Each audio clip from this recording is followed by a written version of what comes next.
작년 10월 초에 이스라엘 정부의 초청으로 이스라엘 나라를 방문한 적이 있습니다. 이때에 대통령을 만나서 우리 한국에 대한 얘기도 나누고, 얼마 전에 다녀간 국회의장도 만나보고 예루살렘 시장도 만나보고 또 장관들도 만나볼 수 있는 기회가 있었습니다. 또 유명한 기부츠 키노사라고 하는 데를 가서 이스라엘의 기부츠 운동을 살펴본 적도 있었습니다. 근데 가장 인상 깊었던 것은 지금 예루살렘 성전터에 서쪽 벽이 있는데, 그 통곡의 벽에 가서 다 히브리 사람들이, 유대인들이 기도를 하고 또 울고 하는 그런 벽이 있습니다. 그 지하에 내려가게 되면 지하 터널이 있는데, 기원전부터 있었던 성전 터 밑에 옛날 도시도 있고 또 옛날 여러 성곽의 흔적이 있습니다. 요만한 겨우 한 사람 들어간 말까 한 그런 터널을 통해서 그 밑에는 모든 것을 보게 됐습니다. 그 안내하는 분이 아마도 개신교 목사치고는 처음일 거라고 그랬습니다. 바로 그 터널에 문을 내기 위해서 한 30cm를 뚫고 문을 냈는데, 그것이 회회교 성전을 무너뜨린다고 해서 큰 소란이 벌어져서 팔레스타인 사람이 한 100여 명이 죽고 유대인들이 40여 명이 죽거나 다쳤습니다. 근데 그 옆을 지나는데 그 안내하는 사람이 얘기가, 이 옆을 한 30cm만 뚫고 들어가게 되면은 옛날 제2 예루살렘 성전이 나오는데, 스룹바벨 때에 지은 성전인데 그 속에는 수많은 성경의 사본이 거기에 있을 것이고 그 당시에 성전 기물이 거기에 파묻혀 있을 것인데, 그것을 우리가 다치지 못합니다. 만일에 우리들이 그것을 발굴해낼 것 같으면은 이슬람교에 속해 있는 나라와 이스라엘 나라가 큰 전쟁이 벌어지게 될 것입니다. 그러면서 설명을 하는 것이었습니다. 옛날 성전에는 그 성전 벽에다가 성경을 거기다 엮어 성전을 짓기도 하고 갖가지 기물을, 보화들을 성전에 이렇게 모아서 저장해 놓는 그런 것이 있었습니다. 유대 나라에 많은 왕이 있었지만은 별로 좋은 왕은 많지 않았습니다. 그 왕 중에 요시야라고 하는 16대 왕이 있었는데, 이 사람은 몇 살 나서 왕이 되는 거니? 8살 나서 왕이 됐습니다. 8살. 그래서 자기가 왕정을 하지 못하고 아마도 다른 사람이 섭정을 했을 것이다. 스바냐라는 사람이 섭정을 해서 왕위에 올랐는데, 18년 지난 다음에 26살 났을 때에 이 퇴락한 예루살렘 성전을 수리하고 정결케 하자, 그런 생각을 가지고 거기에 일하는 사람들을 전부 다 불러다가 성전을 수리하게 됩니다. 돈은 얼마든지 드릴 테니까 성전을 수리하자. 그래서 감독자와 공장들이 정성을 다해서 예루살렘 성전을 수리합니다. 여러분이 우리가 이 성전을 수리한다고 하는 것은 우리의 신앙의 고백입니다. 요즘 보면은 우리 주택을 수리하고 인테리어를 고치고 그런 분들이 많이 있지요. 그런데 하나님의 성전은 17, 18년 돼도 그대로 노후 상태에 있는 것은 우리가 성전에 대한 하나님께 예배하는 우리의 신앙의 고백으로서 우리가 다시 이 성전을 수리하게 된 것입니다. 이때 이 성전을 수리하다가 놀라운 발견을 했는데, 모세 오경 율법책을 발견을 했습니다. 그때까지만 해도 율법책을 제대로 읽지 않았습니다. 그런 까닭에 이스라엘 백성들이 도덕적으로 타락하고 신앙이 이제 회파되고 뭐 갖가지로 이 신앙이 타락을 하고 그랬습니다. 그때 이 성경을 찾아 읽어보니까 자기들이 얼마나 잘못하고 있다는 것을 알게 됐습니다. 임금이 성경 읽자마다 옷을 찢으면서 회개하기 시작을 했습니다. 그러면서 모든 백성으로 하여금 성경 읽으라. 그러면서 일대 종교개혁이 일어나게 되어서 이스라엘 나라의 새로운 부흥기가 찾아오게 되는 것입니다. 오늘 우리가 이 아름다운 성전을 수리하면서 깨끗이 하면서 우리의 마음의 성전도 수리하고 깨끗이 정결케 함으로 또 하나의 새로운 갱신의 은총을 체험하는 계기가 되어야 되겠다. 그렇게 생각을 하면서 이 말씀을 생각하고 세 가지로 나누어서 은혜를 바꾸려 합니다. 첫째로는 하나님의 말씀을 읽기 운동입니다.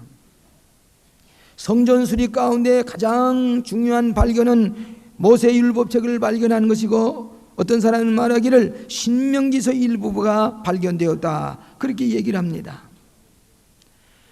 그간에 하나님의 말씀을 읽지 못한 까닭에 신앙이 타락하고 또 우리의 모든 윤리와 도덕이 무너지고 우상 숭배를 하고 그러고서 하나님의 진노를 살 수밖에 있었다고 하는 것을 이 요시야 왕이 깨닫고 하나님의 말씀 읽자 옷을 찢으면서 자복하고 회개하고 모든 백성들로 하여금 이 하나님의 말씀을 읽고 마음을 다하고 성품을 다하고 여호와의 말씀에 순종하자고 이렇게 선포하게 됩니다.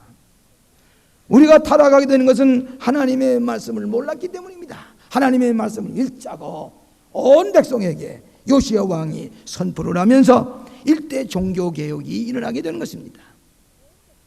여러분, 가장 위대한 발견이 무엇인가 하니 하나님의 말씀의 발견입니다. 진리의 발견입니다.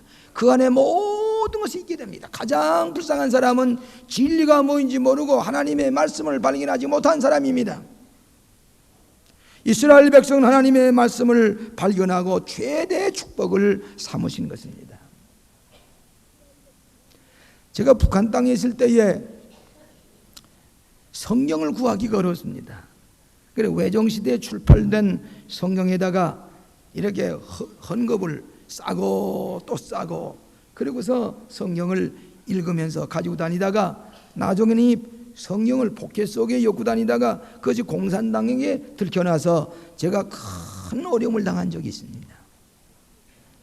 요즘 우리가 성경을 흔히 많이 구할 수가 있습니다. 좋은 성경, 주석제까지 달려있는 성경을 읽게 되는데 여기 이제 에이스 성경이라고 하는 성경이 종로 출판사에서 출판했는데 이 성경은 제가 편찬 대표가 되어 있습니다.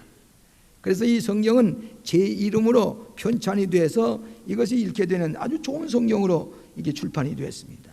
오늘 우리는 얼마든지 좋은 성경을 읽을 수가 있습니다.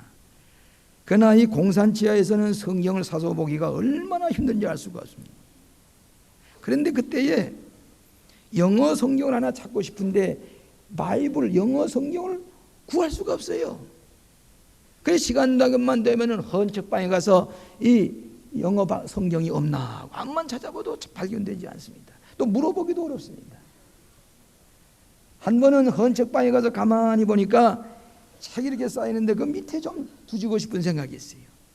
그 밑에 이렇게 두지고 보니까 거기에 1920년도에 런던에서 발견된 킹 제임스 버전의 고전으로 되어 있는 성경이 거기에 있었습니다. 얼마나 기뻤던지 그 성경이 낡은 옛날 성경이지만 그걸 찾아가지고 값을 지불하고 돌아올 때에 큰 보화를 발견한 기쁨이었습니다. 그걸 펴들고서 킹 제임스 버전 옛날 고대어로 되어 있지만은 그걸 콘사이트를 찾아가면서 그 성경 읽을 때에 그 감격을 잊을 수가 없습니다. 오늘 여러분이 성경을 내 마음속에 간직하고 읽을 때에 그것이 바로 축복이 시작되는 것이고 여러분 삶의 큰 보화라는 것을 아셔야 됩니다. 그래서 요한계시록 1장 3절에 이 예언의 말씀을 읽는 자와 이 말씀을 듣는 자와 그 가운데 기록되는 것을 행하는 자는 복이 있나니 때가 가까웠습니다. 하나님의 말씀을 읽는 자와 듣는 자와 이 말씀을 따라서 생활하는 사람이 복이 있다 그랬습니다. 복 있는 사람은 다른 거 아닙니다. 진리의 말씀을 마음에 간직하고 그 말씀을 수시로 읽고 듣고 그 말씀에 따라서 생활하는 사람이 참으로 축복받은 사람입니다. 우리가 이 여러분의 책상 위에 성경이 놓여 있지만은 이 성경을 읽지 아니하면 저 성전 벽 속에 갇혀 있던 성경과 똑같습니다. 성경을 수시로 읽어야 됩니다. 그 말씀을 들을 줄 알아야 됩니다. 그럴 때 여러분은 축복이 된다고 하는 말씀입니다. 현대 기독교계에 세 가지 재발견이 있는데 첫째는 뭐인 거니? 성서의 재발견입니다. 성서로 돌아가자. 성서의 재발견. 두 번째로는 교회의 재발견입니다. 교회가 무엇이냐? 교회를 다시 발견하자고 하는 것이고, 세 번째로는 평신도의 재발견입니다. 우리가 성서로 돌아갈 때에 우리의 신앙이 바로 서게 되고 모든 우상 숭배를 버리고 우리의 심령이 날마다 새로워지게 되는 것입니다. 우리 기독교인의 최대의 권위가 어디 있습니까? 로마 가톨릭에서는 주교단과 교황과 교회가 최고의 권위입니다. 성경이 아닙니다. 그 사람들은. 예? 그렇기 때문에 성경에 기록되지 아니한 것도 교황이 한번 발표를 하게 되면 그것이 성경처럼 인정을 합니다. 예를 들어서 성모 마리아가 승천했다. 성경이 없는 얘기인데 그것을 교황이 발표하고 나니까 성모가 마리아는 승천했다. 그렇게 믿고 있습니다. 최고의 권위는 교황이나 주교단이나 교회입니다. 그 다음에 자유주의자들은 무엇에 최고의 권위를 두는 거니? 인간의 이성과 양심입니다. 하나님의 계시의 말씀이 중심이 아니라 인간이 생각하고 지적으로 자기의 마음대로 해석해버린 것, 이것이 자유주의자의 개념입니다. 그러나 우리 복음주의적인 개신교는 성경 말씀이 절대적인 권위입니다. 성경이 가라사대하면 그만입니다. 더욱이나 감리교는 성경 중심의 교회입니다. 그렇기 때문에 성경을 읽지 아니하고 하나님의 말씀을 잃어버렸다가 되찾은 것이 이 요시야 임금에게서는 최대의 발견이고 최대의 축복이었습니다. 성경에 등장한 인물이 2930명이나 됩니다. 그런데 이 사람들이 선하고 축복받은 사람들과 그 저주와 멸망을 받은 사람 둘로 나뉘게 되는데 무엇이 표준인 거니? 하나님의 말씀에 순종한 사람은 하나님 앞에 인정을 받고 축복받은 사람이 되고, 하나님의 말씀에 불순종한 사람은 저주를 받게 되고 멸망을 받게 되는 것입니다. 하나님의 말씀이 표준입니다. 더욱이나 사랑하신 여러분, 이 아름다운 성전을 수리하고 난 다음에 요시야 왕 때와 마찬가지로 하나님의 말씀으로 돌아가고 하나님의 말씀을 연구하고 하나님의 말씀대로 그대로 지키고 살 때에 그것이 곧 우리에게 축복이 된다고 하는 하나님의 말씀을 기억하시기를 바랍니다. 제가 지난 주간 목금토 사흘 동안을 우리 감리교에서 세운 100주년이 되는 배화 여자고등학교에 가서 설교를 하게 됐습니다. 특별 집회입니다. 그 학생들이 얼마나 정중하게 예배를 보내 조용하게 설교를 듣는지 아주 은혜스럽게 집회가 진행되었습니다. 교장실에서 차를 나누면서 그 교장님께 물었습니다. 이 배화의 특징이 무엇입니까? 그러니까 이 배화에는 유경수 여자와 같은 분이 여기 학교 출신이고 유명한 분이 얘기를 해요. 그러면서 말씀하시기를 이 배화 출신은 현모 양초가 됩니다. 이 학교 출신은 전부 다 훌륭한 어머니가 되고 좋은 아내가 되는 그런 그 전통이 있습니다. 아, 그렇습니까? 그 왜 그럴까요? 지금부터 학생들이 이 학교에 와서 채플 시간에 설교 시간에 어떻게 보면 안 되는 것 같고 좋은 것 같지만은 그 예배 시간에 복음의 씨앗이 그 마음에 떨어지고 떨어져서 싹이 나서 꽃이 펴 열매를 맺히는데 가정에 들어가서 현모양처가 되게 하는 것은 하나님의 말씀이 그 마음속에 떨어지게 될 때에 훌륭한 아내가 되고 현명한 어머니가 되는 것을 알게 됩니다. 알겠습니다. 그 졸업하고 나고 난 다음에 찾아와서 인사할 때 가장 인상 깊었던 이 뭐입니까 하니까 이 학교에서 예배 드릴 때에 성령 말씀을 듣고 설교를 듣는 것이 제일 인상적입니다. 이렇게 해서 현모양처를 키워내는 배화가 되었다는 얘기를 들었습니다. 우리 광림교회가 다른 교회에 비해서 훌륭한 교회인 것은 트리니티 성서영을 통해서 말씀에 바로 서는 성숙한 교회가 되기 때문에 어딜 가든지 광림교회는 성서에 뿌리를 내린 훌륭한 교회로 인정을 받습니다. 이번에 이 예배당을 수리함으로 말미암아 하나님의 말씀을 읽고 듣고 행하는 놀라운 영적인 운동이 일어나는 계기가 되시기를 축원합니다. 두 번째로는 유월절 지키기 운동입니다. 요시야 왕이 성전 수리란 후에 율법책을 찾아서 읽어보니까 잘못해도 보통 잘못한 게 아닙니다. 우상 숭배할 뿐만 아니라 이스라엘 백성이 가나안 땅에 가게 될 때에 출애굽을 하면서 맏아들을 죽이는 재앙이 일어나서 거기서 구원받은 유월절이라고 하는 패스오버 유월절을 그간 지키지 않았습니다. 유월절을 잊어버리고 지났습니다. 큰일 났습니다. 이 성경 말씀 읽어보니까 유월절을 지키라고 그랬는데 이제부터 유월절을 지키자. 유월절을 마음과 뜻과 성품을 다해서 유월절을 지키는데 얼마나 잘 지켰던지 사무엘 이후에 가장 훌륭한 이 유월절을 지켰다 그랬습니다. 유월절을 몰랐단 말은 하나님의 구원의 역사를 몰랐단 말입니다. 그 은혜를 잃어버리고 살았단 말입니다. 요즘 말로 말하면 예배를 드리지 않았단 말입니다. 예배는 무엇입니까? 우리가 하나님 앞에 구원받은 이 십자가의 부활로 말미암아 우리가 구원받은 그 구원의 역사를 찬양하고 감사하고 축제를 드리는 것이 예배입니다. 예배 드릴 줄 모르는 사람은 인간의 심성이 아닙니다. 또 1시간 그 교회 가서 예배 드리는 것을 보아서 그 교회 수준을 알 수가 있습니다. 영적인 수준을 알 수가 있습니다. 얼마나 성실한 교인이 모였다는 것을 예배 드릴 때 보면 알 수가 있습니다. 저번에 크레어먼트 신학교에 예배학 교수가 와서 예배를 보고 나서 점심을 먹으면서 하시는 말씀이, 제가 예배학을 가르치지만은 이 광림교회 예배처럼 훌륭한 제부 처음 봤습니다. 광림교회 예배야말로 세계에 자랑할 만한 성숙한 예배입니다. 그렇게 얘기를 했습니다. 또 개인도 마찬가지입니다. 예배 시간에 그가 예배 드리는 자세를 봐서 그 사람의 신앙을 알 수가 있습니다. 여러분 하루에 텔레비전 1시간 2시간 보고 평균 3시간을 본다고 그래요.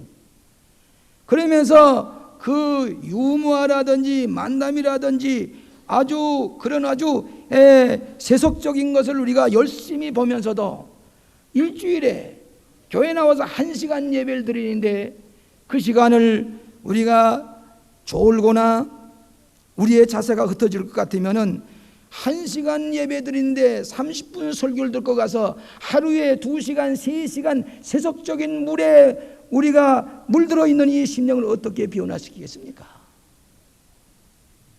그렇기 때문에 예배 시간에 좋은다고 하는 것은 내 신앙이 졸고 있다는 얘기고 신앙이 향상될 수가 없는 것입니다. 그렇기 때문에 예배 시간에 보아서 그 심령이 어떤 심령의 상태인가를 알 수가 있습니다. 예배만 시작되면 좋은 사람은 심령이 황폐해진 사람입니다. 신앙이 자라지 않습니다. 열매가 없습니다. 축복이 뭔지 모릅니다. 그렇기 때문에 우리의 삶의 자세가 예배드리는 자세를 바로 가질 때에 하나님께서는 그의 앞길을 인도하시는데 예배드리는 자를 내가 기뻐서 그를 찾으신다 그랬습니다. 예배드리는 자를 찾으십니다. 요한복음 4장 6절에 하나님은 영이시니 예배하는 자가 신령과 진정으로 예배할지니라 그랬습니다. 마음과 뜻과 성품과 정성을 다해서 힘을 다해서 여호와 하나님 앞에 예배 드릴 때에 하나님을 사랑하는 것이고 하나님의 은혜를 경험하는 사람입니다. 여러분 교회가 부흥되는 데는 영감 있는 예배를 드려야 된다. 제가 이 교회 성장학의 원리 가운데 하나 있습니다. 어저께 브라질 목사님이 한 80명이 오셔서 제가 강의를 하면서 이 얘기를 했으니 많은 질문이 있어요. 영감 있는 예배를 드릴 때에 첫째는 무엇인 거니? 영감 있는 설교가 있어야 됩니다. 설교. 이것은 설교자의 책임입니다. 설교자가 얼마나 기도하고 준비를 해서 영감 있는 설교가 하느냐, 이것이 중요합니다. 두 번째로는 영감 있는 음악입니다. 우리 교회는 파이프 오류갱을 시설했습니다. 이제 앞으로 트라이엠벨이 이 속에 들어갔을 겁니다. 이 나팔이 조금 더 길게 나올 것입니다. 이제 독일 기술자가 와서 전부 다 이걸 또 다시 새롭게 소리가 나도록 만들 것입니다. 오케스트라가 있습니다. 갈린 성가대가 있습니다. 이 성가대가 열심히 연습을 잘해서 영감 있는 찬양을 부를 때에 우리의 모든 심령들이 점점 이렇게 승화되어 올라갑니다. 그리고 설교를 들으면서 하나님을 만나는 체험을 하게 됩니다. 그렇기 때문에 성가대는 매우 소중합니다. 연습을 잘해서 영감 있는 하모니의 찬양을 불러야 됩니다. 세 번째로는 리토로지라고 해서 영감 있는 순서입니다. 예배 순서를 여러분 헌금 드릴 때에 하나님 앞에 드린 것이라든지 우리가 모든 광고 시간이라든 모든 순서가 은혜롭게 영감 있게 진행되어야 됩니다. 껄끄럽게나 혹은 부자연스럽게 해서는 안 됩니다. 우리 교회는 다 은혜스럽게 리토로지컬한 면이 은혜스럽게 진행됩니다. 네 번째로는 영감 있는 안내입니다.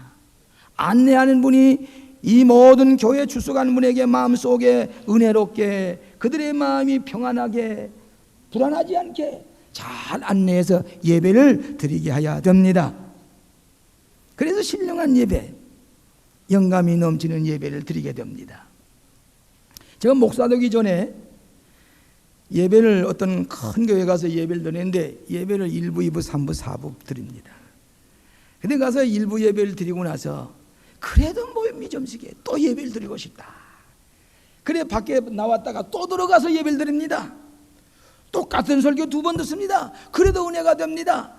그 예배에 가서 한 번 예배 드리는 것이 뭐 불만족스러워서 2번 드리고 그리고서 나올 때에 참으로 예배 드린 그런 감격 속에서 은혜를 받고 나오면 됩니다. 오늘 여러분이 예배 드릴 때에 하나님을 만나야 됩니다.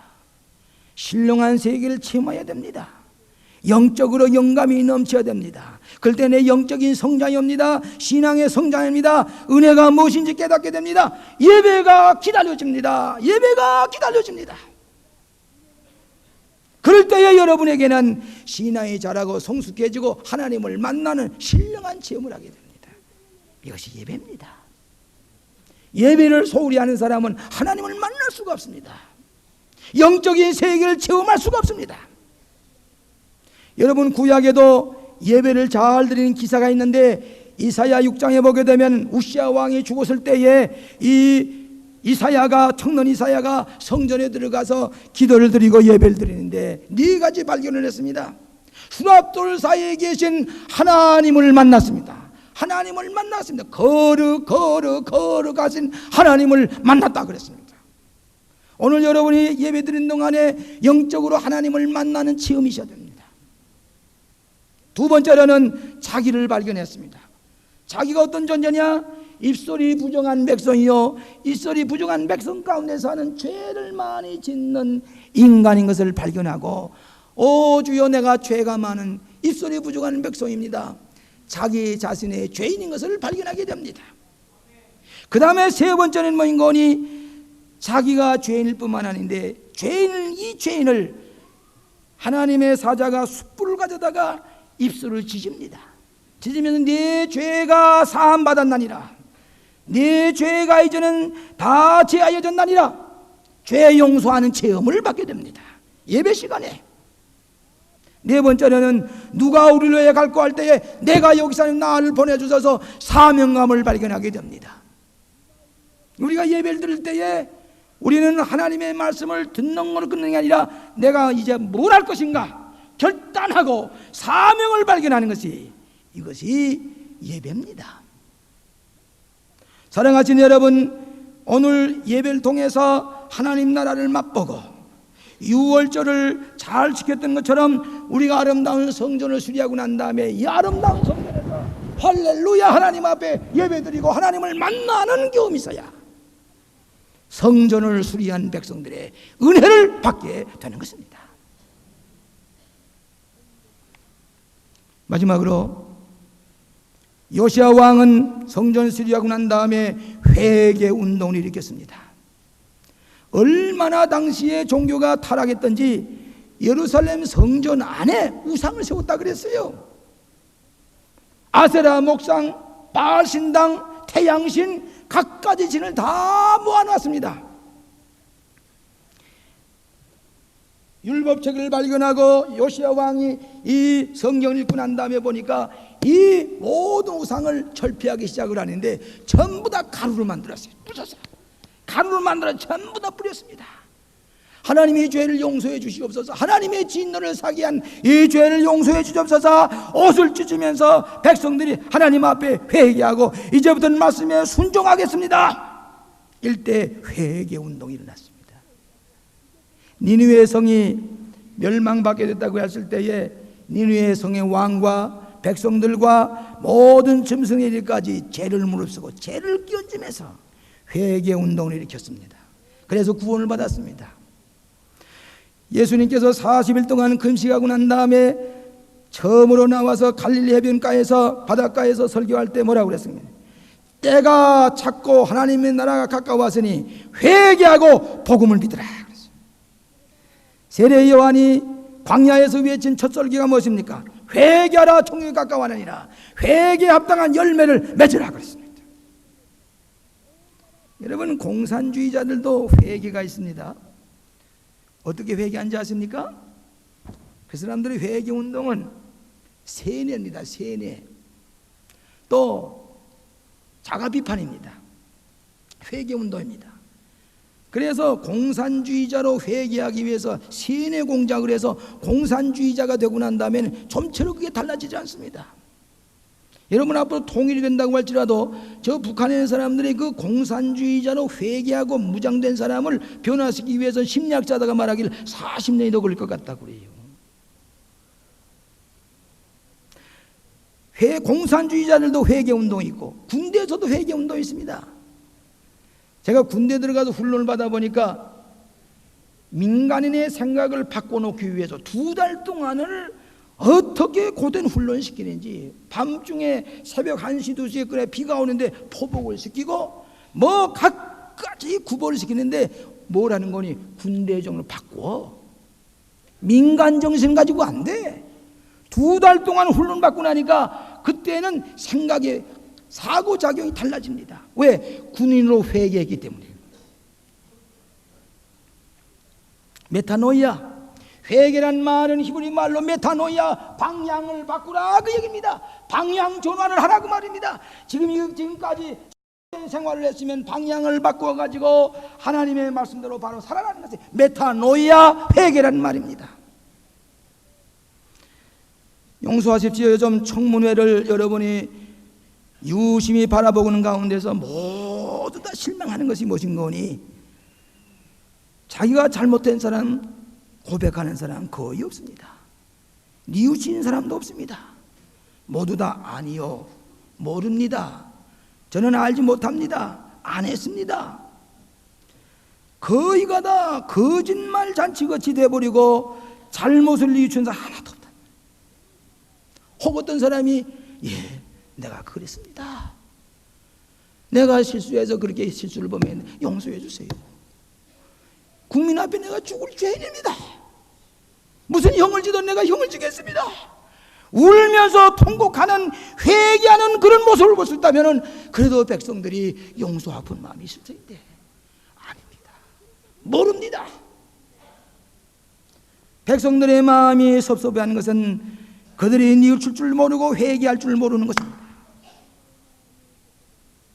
제가 작년 6.25 기념 집회 때에 여의도 광장에서 설교한 적이 있습니다. 한 40만 명이 모일 때 회개하면서 이제 설교하면서 무슨 설교를 했는 거니? 대통령도 회개해야 됩니다. 국무총리도 회개해야 됩니다. 장관들도 회개해야 됩니다. 백성들이 다 회개해야 됩니다. 국무총리와 앉았는데 회개해야 됩니다. 이 백성들과 함께 우리는 회개 운동을 벌입시다 그랬습니다. 그 설교가 끝난 다음에 주최자가 하는 말이, 목사님, 대통령 회개라는 말을 오늘 처음 들었습니다. 저는 최근에 이런 마음을 가졌습니다. 우리 대통령은 우리 개신교의 장로님입니다. 나는 장로에게 얘기하는 말입니다. 이 나라가 이처럼 지금 어지러워지고 또 이 북한의 백성을 굶어 죽어가는 때에 혹 대통령께서 금식 기도에 들어갔습니다. 무릎을 꿇고 금식합니다. 눈물을 흘리며 회개의 기도를, 백성의 죄를 걸머쥐고 회개의 기도를 드리기 시작했습니다. 할 것 같으면 온 기독교인들 함께 기도하면서 이 나라가 달라질 것이 아니겠느냐. 사랑하신 여러분, 우리 하나님 앞에 이 성전 수리와 함께 하나님 앞에 회개하는 기도의 운동이 일어나야 될 줄로 믿습니다. 이것이 앞으로 우리 한국교회가 살아갈 겁니다. 회개부터 시작해야 됩니다. 마지막으로 오늘 미국에서 된 일을 하나 소개하고 제 설교를 마치겠습니다. 미국의 여유 있는 집에 살던 아들이 탕자처럼 내가 이제 아버지 재산, 문서, 재물 다 가지고 훔쳐서 도망을 가서 내가 마음대로 살아버리라 훔쳐가지고 갔습니다. 집에는 아무 소식이 없이 혼자서 가서 성공을 하겠지만 다 탕진한 나중에는 법에 걸려서 교도소에 끌려가게 됐습니다. 교도소에 가서 옥살이하는 동안에 부모님에게 잘못했던 죄 철저하게 회개했습니다. 그리고 석방될 날이 되었을 때에 이 아들이 아버지에게 처음으로 편지를 보냈습니다. 아버지, 제가 죽을 죄를 지었습니다. 회개합니다. 용서해 주세요. 내가 이 석방이 되고 난 다음에 회개하고 집으로 찾아가겠습니다. 용서해 주시고 저를 맞아 들이실 뜻이 계시면은 아버지, 나는 몇 날 몇 시에 그 앞을 기차를 타고 지날 때에 그 앞에 큰 나무가 있지요. 그 나무 가지에 흰 손수건 하나, 그 나무 가지 하나 걸어주시기 바랍니다. 흰 수건 하나 걸어주시기 바랍니다. 그렇게 편지를 드리고는 석방날 기차를 타고 갑니다. 그걸 볼 수가 없어서 앞에 있는 사람에게 어느 지점에 가게 되면 그 나무에 흰 보자기가 걸렸는지 안 걸린지 한번 봐주세요. 그리고 머리를 파묻고 회개하는 마음으로 갑니다. 아버지가 그 편지를 받고는 내 아들이 돌아온다고, 흰 보자기를 나무 가지에 달아달라고, 흰 보자기를 가져와, 흰 향깨치를 가져와, 타올을 가져와, 혼리부를 가져와, 그 나무 가지가지마다 하얗게 흰 보자기를 걸고 행여나 보지 못할까봐, 행여나 이 자동차 기차를 타고 가다가 자기가 자살해버리면 내 아들아 돌아오라고 나무 가지마다 흰 보자기, 흰 타올, 흰 깨지 가지가지 어서 돌아오라고, 어서 돌아오라고. 그것을 바라보고 눈물 흘리며 정거장에서 달려갔습니다. 내 아들 지금이 돌아오는 거야. 내 죄 기억할 것 없어. 용서해 줄게. 넌 내 아들이야. 아버지 집에서 축복을 받으며 살아갔다는 얘기가 있습니다. 인간의 아버지도 이처럼 용서하거든. 난 우리의 죄를 위해서 십자가에서 피 흘려 돌아가신 예수님의 피공로로 여러분의 과거의 모든 죄는 회개할 때에 용서받으신 것을 믿으시기 바랍니다. 새로운 존재, 하나님의 은총 속에서 거듭나는 인생을 살아가는 여러분이 되실 줄로 믿습니다. 하나님 말씀으로 돌아가십시다. 예배를 바로 지키십시다. 회개 운동을 통해서 이 성전이 새로워진 것 같이 심령이 새로워지고 은혜의 삶을 살아가시기를 주의 이름으로 축원합니다. 기도하십시다. 자비하신 아버지, 주의 거룩한 성전을 믿음으로 수리하고 우리의 신앙을 고백합니다. 요시야 왕이 성전 수리와 함께 일대 종교 개혁이 일어났던 것처럼 광림의 교회 성전 수리와 함께 말씀의 운동이 벌어지고 예배가 신령과 진령으로 예배를 드리게 되고 또 우리는 하나님 앞에서 회개 운동을 벌림으로 말미암아 이 성전 수축과 수리와 함께 이 백성과 우리의 삶이 놀랍게 변화되고 은혜를 받을 수 있도록 인도하여 주시옵소서. 교회 무리가 되시는 예수님 이름으로 기도하옵나이다. 아멘.